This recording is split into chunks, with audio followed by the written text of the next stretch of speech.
Silakan duduk. Shalom. Saya mau tanya, siapa yang pernah mendengar kesaksian saya? Angkat tangan coba. Nah, yang belum pernah angkat tangan coba. Nah, yang bingung angkat tangan. Nah, saya kesaksian sebentar aja. Nah, satu kali saya diundang untuk sama Danjen Kopassus, Komandan Jenderal Kopassus. Waktu itu dia berkata sama saya, dan itu rumahnya dijaga oleh pasukan khusus baret merah. Dia tanya sama saya, Pak Daud, apakah ilmu hitam itu ada? Kalau memang ilmu hitam itu ada, buktikan keberadaan ilmu hitam itu di depan saya. Di situ saya bingung. Kalau saya tidak buktikan, dia tanya mana buktinya. Tapi kalau saya buktikan, berarti saya masih praktek ilmu hitam. Nah, di situ bingung saya. Dan apa yang terjadi? Saya doa.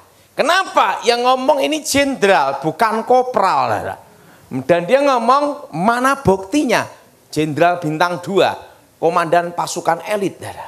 Saya berdoa sama Tuhan. Tuhan, kali ini engkau perlu tolong saya. Tiba-tiba saya lihat ada suatu cahaya. Cepat seperti kilat. Saya doa, dalam nama Yesus. Langsung cahaya itu berubah menjadi paku terbang melayang di udara gini. Langsung jin ini berkata, apa ini Pak Daud? Itulah santet. Demi nama Yesus, plek jatuh. Langsung dia ngomong gini, siapa penyantetnya? Alamat di sini, jalan ini, pelakunya ini. Kok tahu Pak Daud? Bekas tukang santetnya. Nah, langsung dia ngomong, Pak Daud, siap. Anda diminta sama negara saat ini untuk menjaga keamanan negara. Anda diminta untuk menjaga Presiden Republik Indonesia, SBY. Saya diminta untuk menjaga SBY untuk pengamanan khusus, untuk penangkal, melumpuhkan ilmu hitam. Tidak terlalu lama, 2004 sampai 2014. 10 tahun saya menjaga Presiden. Khusus bagian untuk penangkal ilmu hitam dan untuk penanggulangan teroris. Nah, waktu itu 10 tahun dan saya mengundurkan diri 2014. 2013 saya minta pengunduran resmi, minta sama Kasat bahwa 2014 siapapun presidennya saya tidak jaga lagi. Nah, kenapa? Saya mau kembali ke gereja. Makanya 10 tahun lebih saya tidak khotbah di tempat pendeta Samuel Gunawan. Nah, sekarang baru nongol. Nah, yang kesaksian bagaimana saya bertobat. Kalau orang belum kenal saya, mantan paranormal, dukun sakti. Dikira orangnya kakek berjenggot gondrong. Tidak taunya orangnya kecil tapi keren. Nah, saya orang Blasteran, papa saya orang Chinese, mama saya ibunya Jawa, ayahnya Cina. Jadi saya 75% Chinese, 25% Jawa. Dari keluarga Jawa inilah mama punya ibu, yaitu nenek saya. Nenek ini punya ibu lagi, yaitu kakek nenek buyut. Keluarga dari kakek nenek buyut inilah kakek nenek guru saya. Kakek saya terkenal dengan tokoh aliran putih, Sapuangin. Terkenal dengan ilmu saipi angin pindah tempat. Dan terkenal dengan ilmu kebal, aji lembu sekilan, tembak sejengkal. Dan terkenal dengan ilmu panglemunan, ilmu menghilang. Dan kakek saya dulu dari peta, pembela tanah air. Dan dia dulu dari peta jadi Heho, pasukan Jepang. Karena dulu kan dipaksa semua untuk ikut pasukan itu. Nah, itu beliau satu letingnya Ahmad Yani. Nah, itu kakek saya, peta awal. Nah, kakek saya tokoh aliran putih, nenek saya tokoh aliran hitam. Nah, lahirlah saya abu-abu. Nah, nenek saya terkenal ilmu santetnya setan kober. Kalau dia membunuh orang, anak cucu dibunuh semua. Dan dia menguasai santet 3 benua dengan keahlian menyetop jantung. Nah, kakek nenek buyut saya mengalami susah mati kalau ilmunya tidak diturunkan. Dan yang bisa menurunkan ilmunya adalah seseorang yang memiliki hari kelahiran weton stupaing dalam angka Jawa 99. Nah, di antara 5 bersaudara laki semua, Pandawa 5. Saya anak nomor 2, lahir di weton Keramat. Karena itulah sejak usia 9 tahun dididik dan dilatih untuk menjadi seorang dukun. Dan waktu itu saya masih ingat guru saya ngomong sama saya gini, untuk menjadi yang terkuat harus menjadi yang paling menderita. Apa yang paling kamu takutin dalam hidup ini? Saya hanya takut satu aja, lapar. Betul? Betul? Betul? Siapa yang setuju? Angkat tangan. Langsung guru saya ngomong, kamu takut lapar. Apa yang kamu takuti itulah, jadilah yang ditakuti itu. Langsung dia bawa satu pisau, lama satu botol air, dibawa ke hutan.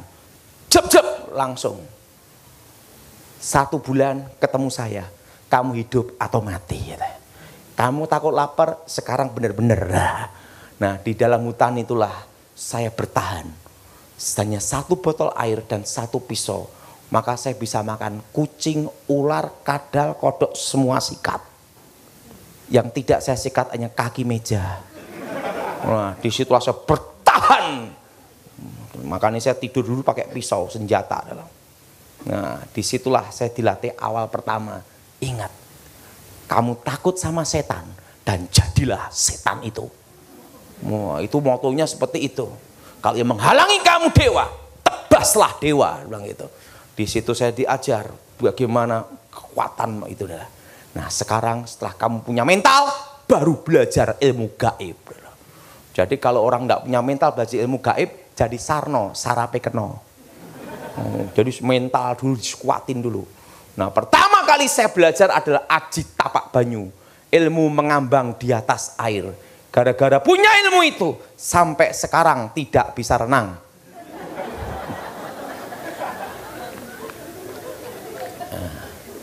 Nah, disitulah saya belajar ilmu kebal, ilmu menghilang.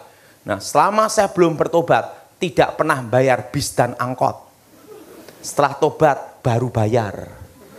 Jadi setiap hari saya gunakan ilmu itu, ting, hilang. Nah, usia 10-11 tahun dibekali 100 macam pusaka, keris, tombak, pedang, dan 6 pusaka kebal. Besi kuning, mustika delima, lulang kebelandoh, kitab Stambul, kul buntet, badar besi, anti tembak, anti bacok, anti cukur. Jadi semua kebal. Saya masih ingat itu, guru saya setelah saya menguasai ilmu kebal, ilmu besi kuning, serubah dan susuk jarum emas dan jarum tembaga. Guru saya lupa, aduh kamu kan belum disunat.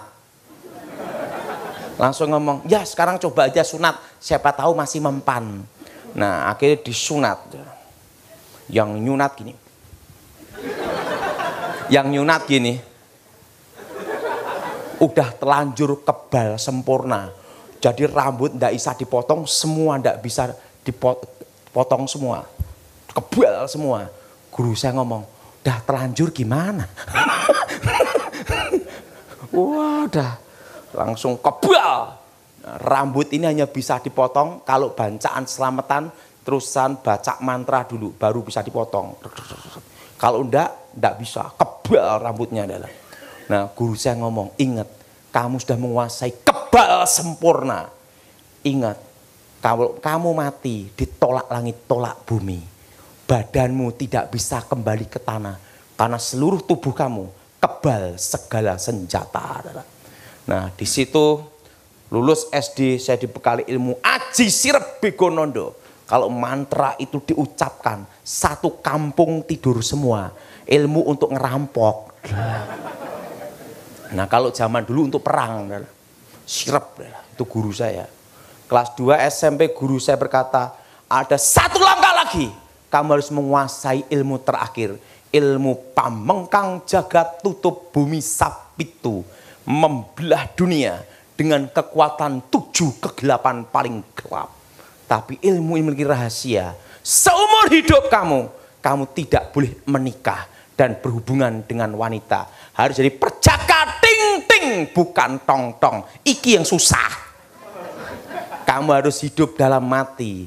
Mati dalam kehidupan. Mati akan cinta, mati akan nafsu, mati keinginan. Dan puncak tertinggi dalam semua kekuatan gaib adalah hidup dalam kematian.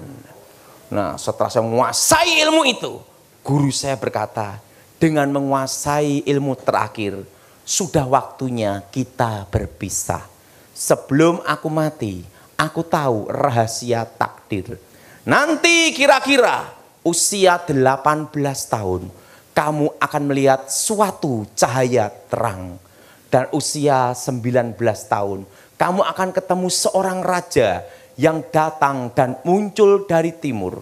Dan kalau kamu ketemu dia, itulah jalan terang.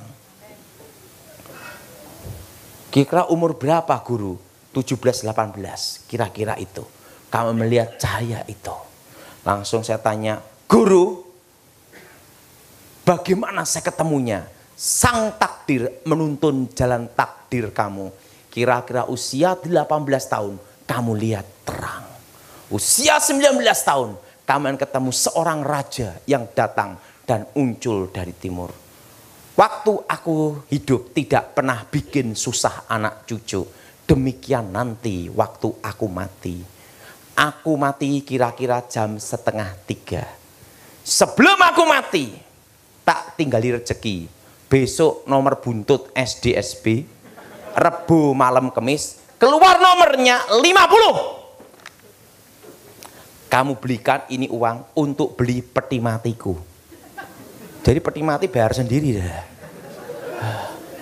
Langsung gini, Tony, ya guru, ingat, waktu aku masih muda seperti kamu, aku ingin ada di atas. Dan pada waktu di atas, tidak ada kawan dan tidak ada lawan. Dan guru saya memang sampai matinya tidak tertandingi. Dan dia itu umur 100 tahun, itu masih saya ngelatih bela diri setiap hari 6 jam. Dan sekali tendang, pohon pisang ambruk. Dan dia 3 meter. Gitulah. Itu masih latihan. Seperti aku muda, demikian saat ini. Waktu aku muda, aku seperti kamu, ingin ada di atas. Aku latihan, skill, kemampuan, instingku sama. Sampai aku ada di atas. Dan ingat, pada waktu kamu di atas, ingat wasiatku. Kamu harus hidup seperti di bawah. Skill kamu, latihan kamu, insting kamu, dan kemampuan kamu sama seperti waktu di bawah. Waktu di atas, kalau kamu berubah, kamu hancur. Jadi kamu punya kemampuan, skill, kemampuan, insting kayak di bawah. Aku akan mati. Kumpulkan seluruh keluarga. Langsung keluarga dikumpulin semua, langsung dia gini. Meninggal. Tanpa sakit, dah meninggal. Langsung meninggal. Setelah guru saya meninggal, saya kehilangan arah. Usia masih remaja. Dibekali kekuatan sehebat itu. Katanya ada dukun sakti, saya datengin. Tentunya, ting, ilmu menghilang. Dukunnya bingung, menghilang di mana anak ini? Malah dukunnya jadi murid saya. Saya kalahkan dukun-dukun berbagai aliran. Bertarung terus setiap hari. Bertarung terus. Karena ilmu itu kan panas, mau nyoba terus. Untuk menjadi kayak guru saya, legenda. Tak terkalahkan. Kalahkan lawan-lawan. Mendekati usia 18 tahun, diajak kakak saya. Tan, ada KKR-nya Gilbert Lumaindong. Ceweknya sip-sip. Saya ngomong, enggak bisa. Pantangan saya perempuan. Yang cari cewek bukan kamu, tapi saya. Kamu cukup gunakan aji jaran goyang. Teko gendeng mulih ngengkleng. Datang sinting pulang edan. Nah, kalau kena ilmu itu susah lepas. Nah, saya ikut KKR Gilbert, duduk di belakang. Tiba-tiba Gilbert berkhotbah. Orang Kristen tidak bisa disantet, tidak bisa dimantrai. Nah, dari belakang saya berkata, ini pendeta gemuk montok nantang orang. Saya baca mantra setan kober. Yes! Gilbert berkata, haleluya, ilmu saya kabur. Song Gilbert ngomong, siapa dukun-dukun jimat-jimat maju ke depan. Saya kan tidak bisa bahasa Inggris. Saya kira Artakol itu tempat adu ilmu. Dari belakang saya maju ke depan. Wah, langsung. Untuk apa? Daftar bertarung. Maju. Nggak taunya Artakol itu maju didoain. Nah, saya tantang Gilbert bertarung. Kalau aku kalah ikut kamu. Kalau kamu menang, ingat, kalau aku kalah ikut kamu. Kalau kamu menang, aku ikut kamu. Tapi kalau aku menang, kamu mati. Gilbert ngomong, baiklah. Saya singkat aja. Saya bertarung sama Gilbert, ditemani berapa pendeta dia. Saya kalah mental, hilang ingatan, gila 1 tahun. Saya didoain pendeta-pendeta, bukan tambah sembuh, tambah gila.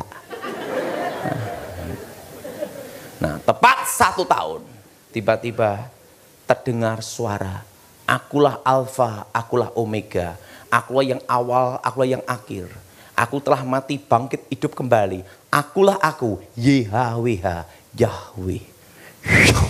Jadi pada waktu saya mendengar nama Allah, itu adalah Yahweh. Langsung. Wajahnya melebihi cahaya matahari, sinar pelangi. Akulah Alfa, akulah Omega. Aku adalah aku, akulah aku, YHWH, Yesua HaMashiach. Saya ketemu Yesus sendiri tahun 93. Nggak bisa lihat wajahnya, hanya jubahnya dan lubang pakunya ada di sini. Coba semua pegang bagian sini. Bukan di sini. Kalau di sini dipaku robek, maka bagian sini, maka bisa nah inilah. Saya ketemu Yesus sendiri tahun 93. Dan dia langsung ketemu saya, tumpang tangan, langsung gini. Hilang. Disitulah saya bertobat, sembuh dari hilang ingatan. Saya ketemu Gilbert, disuruh sekolah Alkitab. Saya sekolah Alkitab di Inteos, murid pendeta Pontas Pardede. Lulus tahun 96, ranking 4. Tepuk tangan dulu. Karena muridnya tinggal 4.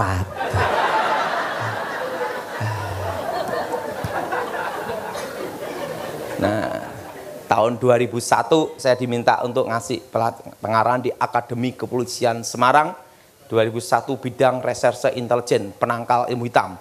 Jadi untuk bagaimana mengeksekusi ilmu kebal atau menangkap kejahatan berhubungan ilmu menghilang, ilmu reserse, penyidikan. Itu tahun 2001 sampai 2003. Di Akademi Kepolisian Semarang. 2004-2014 saya jaga presiden. 2014 sampai sekarang saya kembali ke gereja. Nah, tapi waktu saya jaga tetap ke gereja pelayanan. Tapi tidak seperti sekarang ini. Sekarang banyak untuk keluarga. Dulu hampir tidak ketemu. Tiba-tiba anak udah gede gitu lah. Nah, dan apa yang terjadi? Saya mau tanya sama saudara, siapa yang percaya Yesus, yakin masuk surga? Angkat tangan. Apakah kalian pernah mati? Berbahagialah orang yang percaya, walaupun tidak melihat. Saya percaya karena saya melihat. Kita buka dalam Injil Yohanes pasal 14.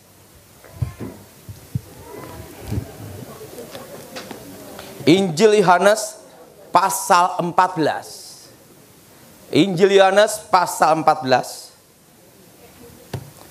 ayat pertama sampai dengan ke-7.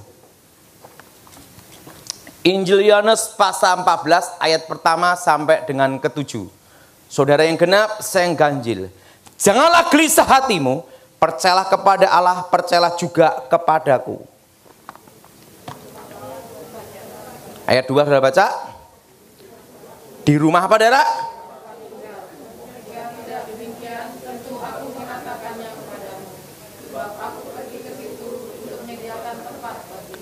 Dan apabila aku telah pergi ke situ dan telah menyediakan tempat bagimu, aku akan datang kembali dan membawa kamu ke tempatku, supaya di tempat di mana aku berada, kamu pun berada. Kata Thomas kepadanya, Tuhan, kami tidak tahu kemana engkau pergi, jadi mana kami tahu jalan ke situ?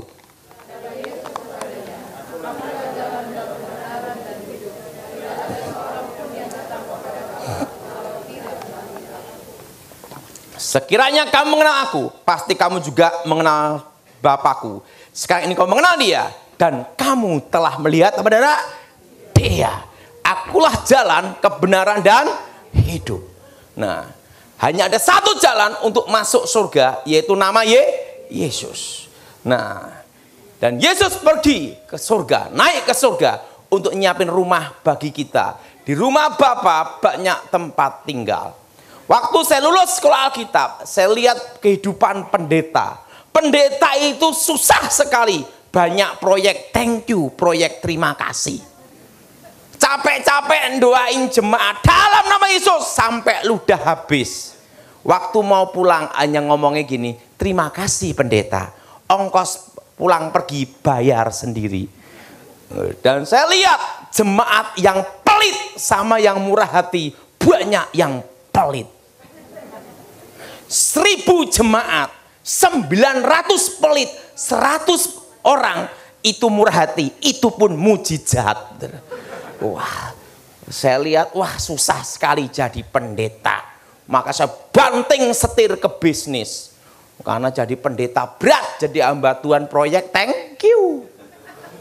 Nah, saya mulai bisnis dan berhasil. Seumur hidup saya, dari saya lahir tahun 74 sampai 2018, saya tidak pernah utang bank. Saudara boleh cek bank seluruh dunia tentang saya, seputih salju. Saya tidak ada utang bank seumur hidup, karena saya paling takut utang bank. Nah, disitulah saya merintis bisnis dari pengecer, agen sampai jadi pabrik tanpa utang bank dan hanya modal 100.000 rupiah. Saya jadi pabrik plastik. Nah, setelah berhasil, lupa panggilan Tuhan. Nah, makanya orang lupa Tuhan itu pada waktu diberkati. Manusia ingat Tuhan waktu susah, betul? Yang ngomong betul pelaku semua. Dan apa yang terjadi? Waktu saya doa, Tuhan bicara, Daud, ada apa Tuhan? Sudah waktunya kamu pulang ke rumah Bapa. Hah? Mati. Saya ngomong sama Tuhan, Tuhan, kalau kiranya umurku diperpanjang sesaat saja, aku melayani Engkau sampai akhir hidupku. Tuhan berkata, sudah waktunya. Di situ saya bingung, kalau saya mati modelnya kayak apa?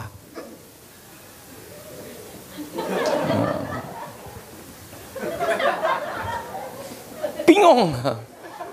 Nah, saya ngomong sama mama saya, Mah, aku mau pulang ke rumah Bapak. Loh, apa kamu stres mikirkan tagihan?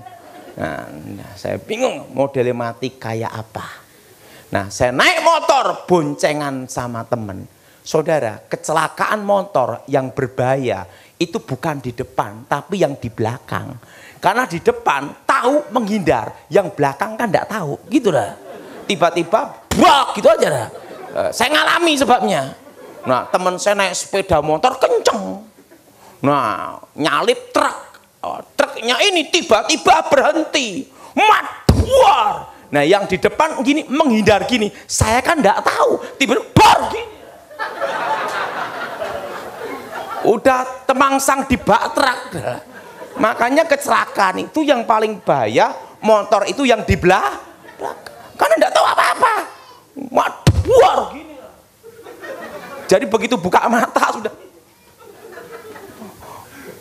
gelap langsung. Buka mata gelap repet gitu dah.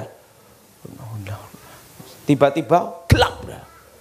Tiba-tiba saya lihat diri saya sendiri. Jadi dua. Itu tubuh saya, ini roh saya. Dan ada malaikat menjemput saya. Tingginya 3 meter. Diajak naik ke atas. Diajak naik ke atas. Dan di situ ada lantai emas dan tangga emas. Dan di situ malaikat menyembah Tuhan seperti derau air bah. Berlaksa-laksa, beribu-ribu laksa, berpuluh-puluh ribu laksa.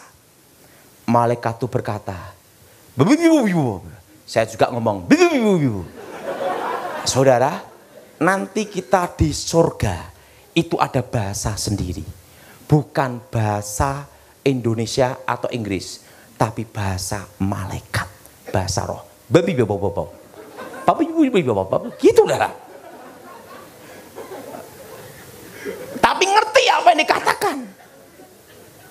Sebelum kau menghadap yang maha kuasa, engkau harus masuk satu ruangan dulu, ruang maha kudus.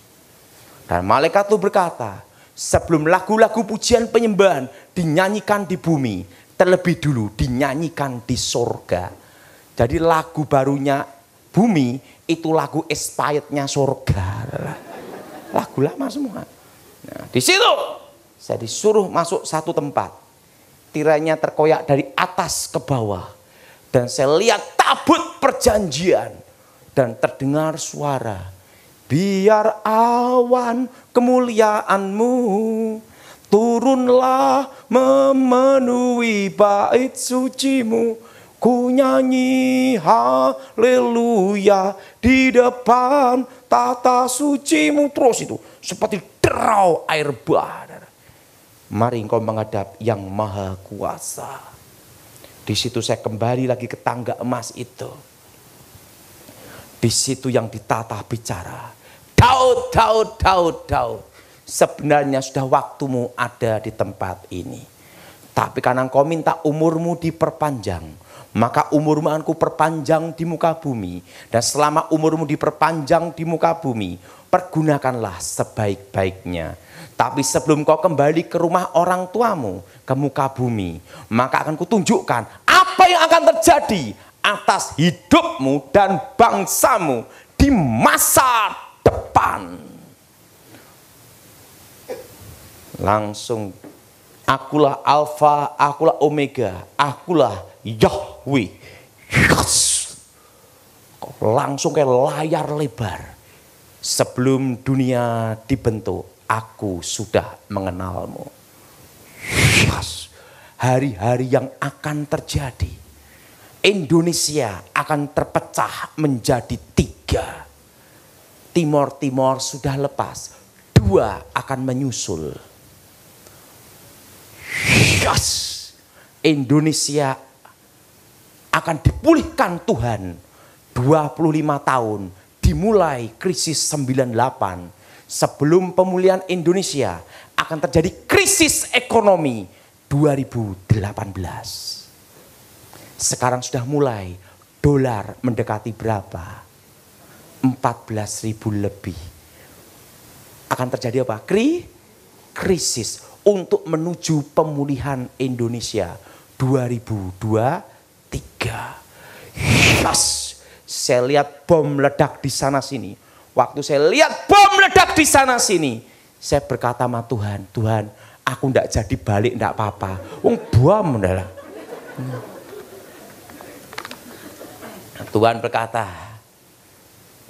engkau harus kembali ke rumah orang tuamu. Mari kutunjukkan, di rumah Bapakku banyak tempat tinggal. Di surga tidak ada orang mati. Yang ada hanya Tuhan dan para malaikat. Orang-orang mati dalam Tuhan itu di Firdaus. Surga sama Firdaus itu beda. Kenapa? Dua-duanya saya pernah ke sana. Jadi saya bisa cerita adalah siapa yang ingin ke sana hari ini? Belum siap, betul? Saya sudah ke sana. Jadi saya bisa ngomong. Dan apa terjadi? Mari kutunjukkan, di rumah Bapakku banyak tempat tinggal. Saya diajak jalan, lantainya emas. Dan ada benteng, ada tembok air mengalir. Itu terbuat dari batu blue sapphire, ruby, emerald, cat eye. Dan yang tidak ada adalah batu akik. Jadi di surga malah justru batu akik tidak kelihatan. Adanya itu paparaca, blue sapphire, ruby, cat eye, emerald. Nah langsung, apa yang ingin kau tanyakan? Ku jawab, Tuhan, kapan engkau datang? Tuhan bicara, engkau tidak perlu tahu waktunya dan masanya. Karena tidak ada seorang pun manusia, nabi, malaikat yang tahu kapan aku datang. Yang perlu engkau tahu, aku menyertai umatku sampai kesudahan zaman. Kalau gitu Tuhan, aku ingin tahu siapakah jodohku. Kalau dikasih yang gini, lebih baik tidak balik. Langsung gini, sebelum dunia dibentuk, aku sudah mengenalmu. Akulah Alfa, akulah Omega. Akulah yang mengawali segala yang ada. Saya lihat lubang pakunya di sini. Hari-hari yang akan terjadi kelihatan semua. Sebenarnya hidup ini kita tinggal menjalani. Hari yang akan datang itu sudah ada di sana. Saya lihat ada wanita rambut lurus panjang. Siapa itu Tuhan? Itu istrimu di masa depan. Mau lihat wajahnya ditutup. Tuhan, yang rambut panjang jutaan gimana nyarinya? Engkau akan ketemu di satu tempat. Saya ketemu istri saya di Jogja, di KKR, rambut lurus. Hari yang akan terjadi, semua kelihatan. Ada seorang wanita, seorang putri, anak kecil, tertawa, tersenyum ke saya gini. Siapa itu anak kecil itu perempuan? Itu anakmu di masa depan. Bayangkan, sebelum saya menikah, sebelum ketemu istri saya sudah lihat anak saya. Kelihatan. Dan anak itu namanya Felicia. Udah gede segini. Sekarang umur 13 tahun. Jadi sebelum dia lahir, saya sudah lihat dia. Gini. Ya, itu anakmu di masa depan. Ada seorang pengkhotbah, gemuk, pendek, jelek. Siapa itu Tuhan? Itu engkau di masa depan. Hari-hari yang akan jadi, engkau jadi penasihat orang-orang terkemuka di negerimu. Terusan Tuhan ngomong, sudah waktunya kamu kembali ke rumah orang tuamu. Pergunakan hidupmu sebaik-baiknya. Tuhan, sebelum aku kembali ke rumah orang tuaku, aku minta satu hal, jangan engkau tolak sampai aku ke tempat ini lagi. Jawab iya dulu. Tuhan berkata, sudah waktunya kamu balik. Saya ngomong, enggak mau balik. Sebelum kau jawab iya dulu permintaanku. Tuhan ngomong, baiklah, kecuali kedatanganku. Ku jawab ya. Tuhan, jangan beri aku kekayaan. Nanti kalau kaya lupa siapa engkau. Dan kalau jangan beri pula aku kemiskinan. Karena orang miskin itu susah. Modal hanya nekat terus. Aku minta satu aja Tuhan. Sampai balik ke tempat ini. Apa itu? Cukup bisa beli apa-apa. Betul? Tidak usah serakah. Langsung Tuhan gini, baiklah kau kemari. Selama engkau di bumi, engkau akan cukup. Dan aku sendiri, bukan nanti malaikat yang menjemputmu, tapi aku sendiri yang akan menjemputmu. Sudah waktunya kamu kembali. Ingatlah, pergunakan hidupmu sebaik-baiknya. Karena waktunya tiba, bukan malaikat yang kuutus menjemputmu, tapi aku sendiri yang akan menjemputmu. Sudah waktunya kamu balik. Saya suruh naik kereta berkuda, turun ke bumi. Itu kudanya berapi, kuda putih bersinar api. Roh saya masuk, les, saya hidup kembali. Mama saya, Daud mati, kok hidup lagi? Dan Tuhan bicara dari surga. Lagu-lagu yang kau dengar tadi, kuberikan padamu sebagai tanda engkau pernah ada di surga. Di situ saya baru mengerti. Langsung saya nulis lagu Awan Kemuliaan. Ku nyanyi haleluya. Tabut kekuatan. saya semua alat musik bisa pegang, tidak bisa main.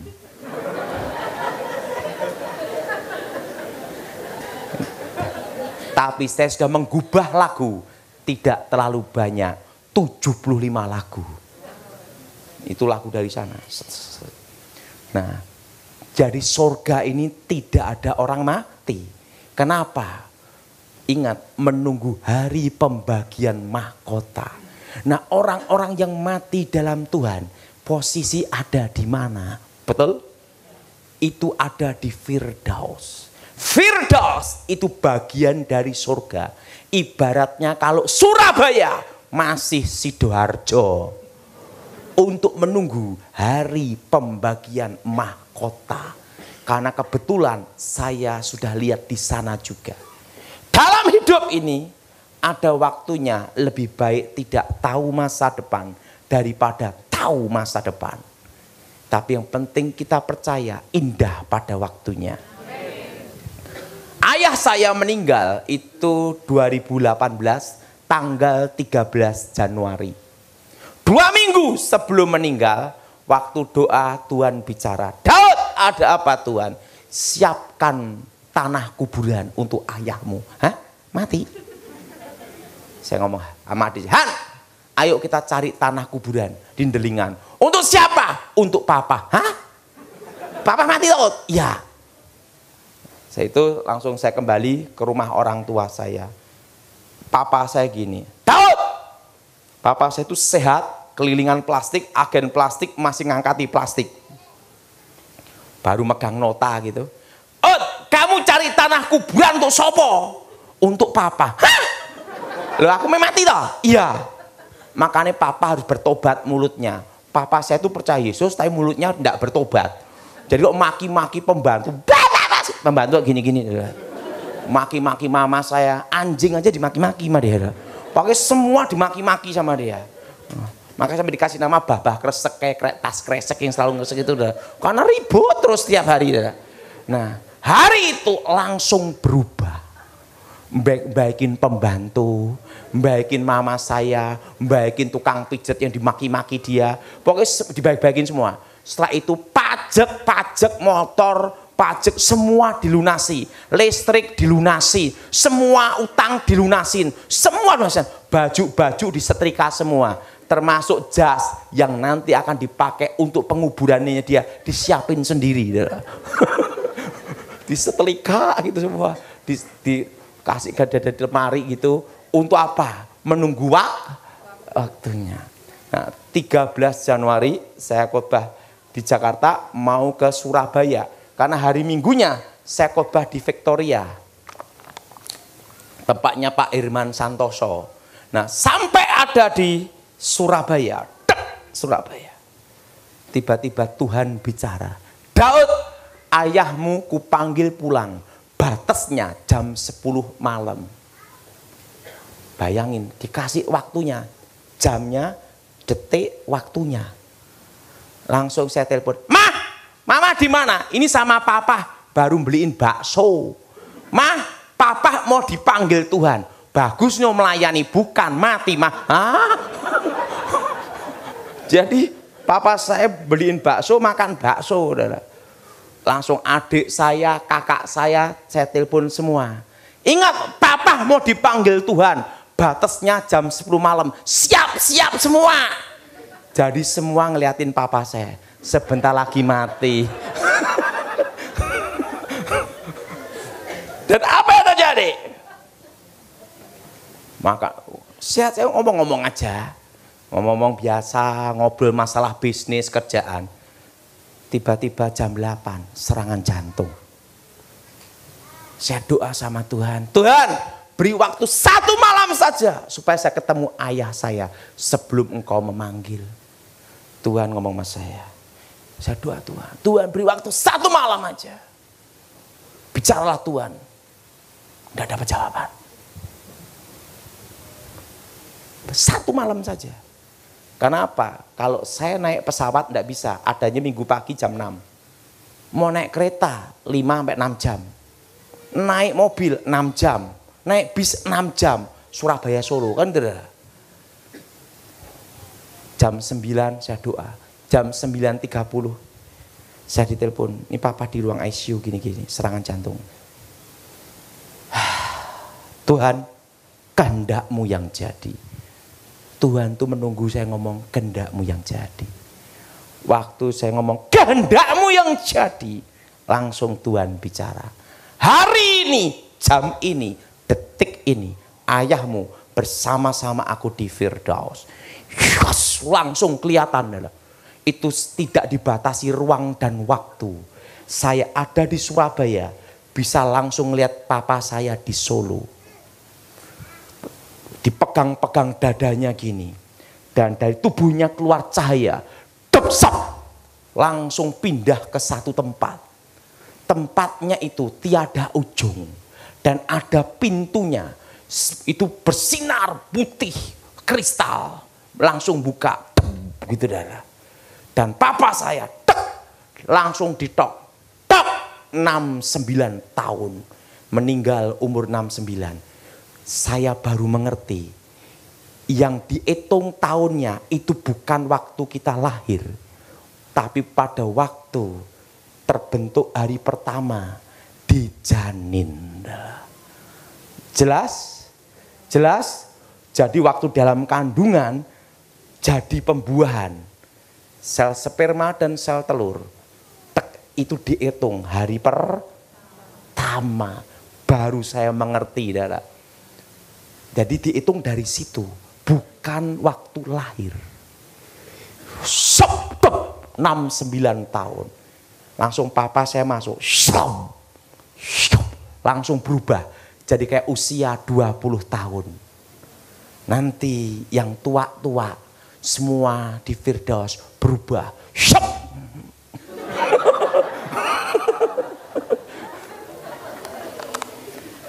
Nenek-nenek yang ompong-ompong ke Firdaus langsung robah, semua jadi muda. Sama fotonya dengan waktu ayah saya menikah, persis berubah langsung. Di situ ada hamba Tuhan Stefanus Pinky yang meninggal 2017, pelayanan pedesaan. Kojang Pak di sini ya, kita ketemu di sini. Haleluya. Berarti nanti kita di Firdaus saling mengenal. Saya ngomong sama Tuhan, Tuhan suruh papaku keluar, aku yang gantiin. Daripada aku dikejar pajak terus. Langsung Tuhan bicara, belum waktunya. Manusia lahir tidak bisa memilih. Manusia mati hanya membawa iman dan perbuatannya untuk dipertanggungan jawab di hadapan Yahweh, Yesua HaMasiah. Jadi ingat, nama keramatnya Tuhan, nama asli Tuhan. Orang Israel takut menyebut nama itu, sehingga dipanggil Yehova, Adonai, Elroy, Elohim. Karena nama itu terlalu kudus. Jadi di sorga namanya itu Yahweh. Nah, dan kita memanggil dia Allah Bapa. Dan apa yang terjadi? Langsung Tuhan bicara sama saya tentang rahasia 2 mahkota. Itu ada berapa mahkota? Nah, saya hanya dijelaskan rahasia 2 mahkota. Itu ada berapa mahkota? Ada 2 mahkota yang dijelaskan sama saya. Pertama, mahkota utama. Apa saudara? Mahkota kemuliaan. Jadi kalau kita percaya Yesus, mempertahankan iman, mati dibunuh, martir, itu langsung mahkota nomor 1. Dan pemberitaan Injil. Injil itu diberitakan, bersaksi tentang Yesus. Orang itu percaya atau tidak, Injil itu diberitakan, udah dapat poin. Justru nomor 1 itu bukan bangun gedung, tapi penginjilan. Dan apa yang terjadi setelah itu?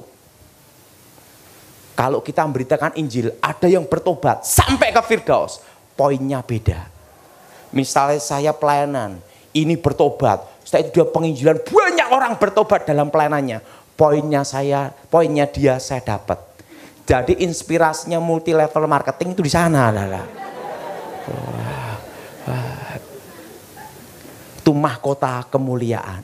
Yang kedua adalah mahkota kehidupan. Nah, mahkota kehidupan itu buah-buah pertobatan kita. Misalnya bangun gereja, kita nyumbang, itu mahkota kehidupan. Mahkota apa, Saudara? Jadi yang utama itu penginjilan. Untuk dana misi ke pedalaman, dana misi di pedesaan, sampai di tempat yang tidak tahu tentang Injil. Itu mahkota nomor 1, Saudara.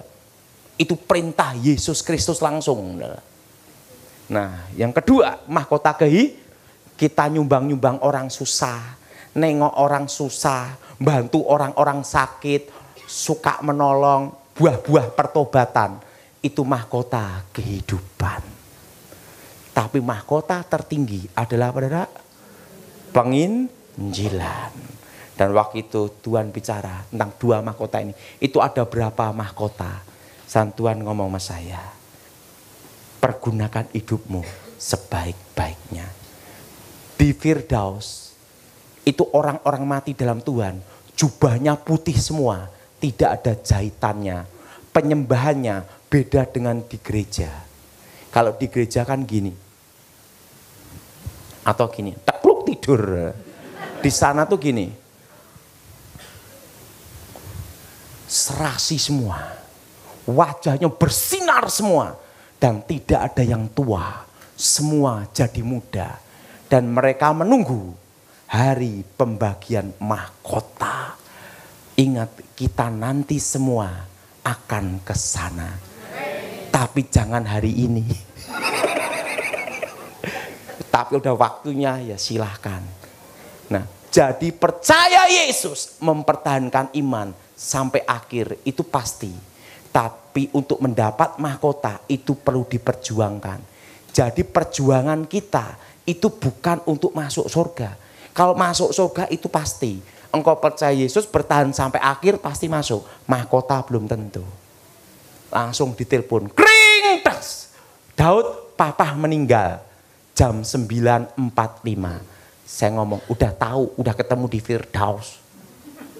Nah, di situ saya baru mengerti. Ingat, penginjilan. Engkau harus beritakan Injil. Karena itu mahkota utama. Amin. Amin. Nah, jadi orang-orang mati dalam Tuhan ada di Firdaus. Ingat, penjahat di sebelahnya Yesus, dia belum sempat ngasih perpuluhan, belum sempat ngasih kolekte, belum sempat berbuat baik. Waktu di sebelahnya Yesus, dia berkata, Yesus, kalau engkau jadi raja, ingatlah aku.